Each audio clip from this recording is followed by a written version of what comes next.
If you're looking for a springtime poetry collection that invites your soul to blossom alongside the blooming flowers, then look no further. Finding ways to step out into nature nowadays is not quite as simple as it used to be.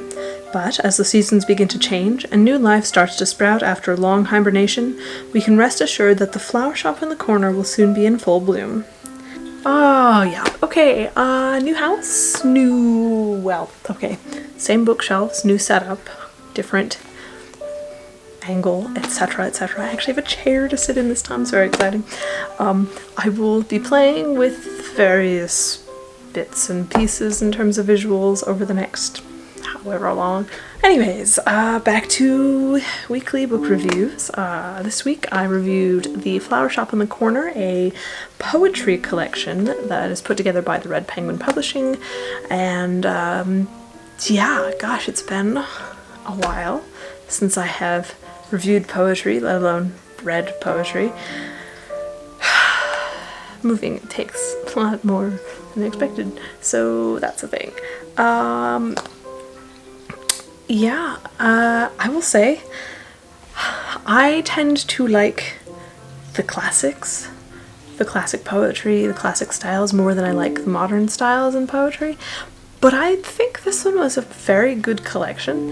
It had a lot of different, well, obviously it had a lot of different poets, but I think it had a lot of different themes running through it, just as much as it had discussions of springtime and flowers and everything that goes along with that particular theme.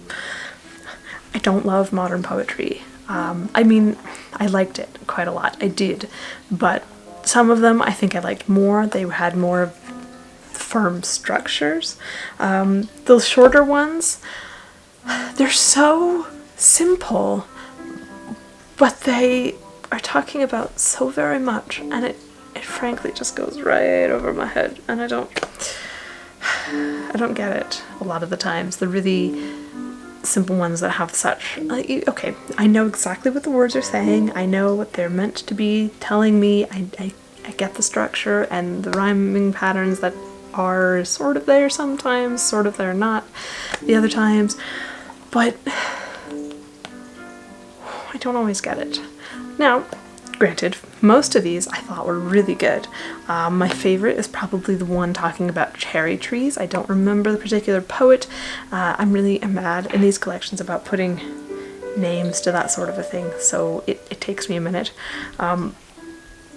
But I liked that one the most because I think it had such a kind of doublespeak. Not to bring up George Orwell, but it had the overt message that was being conveyed, and then it had that sort of undertone that was a bit darker, and part of that is that I like the darker stuff. Wintertime and autumn and spring is lovely and flowers are wonderful, but give me a bit of a shadow to that lovely overture and I'm a happy girl. Anyways, it's really hard to properly critique these collections because they have so many authors and so many different ideas and themes running throughout.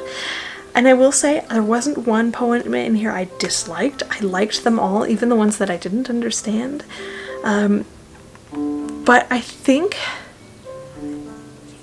I would have liked a bit more of an introduction. At the end it had a nice collection of here are the author bios for each story, for each poem, that sort of a thing, but it didn't really have like an introduction saying this is the theme we chose, here were our criteria, this is what happened, what we thought, and what the authors have to say about the theme.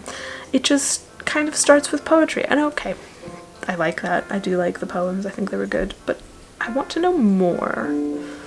So even an author's note at the end or at the beginning would have been tickety-boo.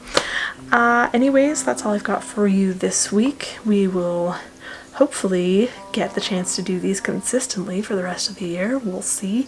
Life has a way of throwing stuff right at me. Anyways, I hope you cause trouble wherever you are.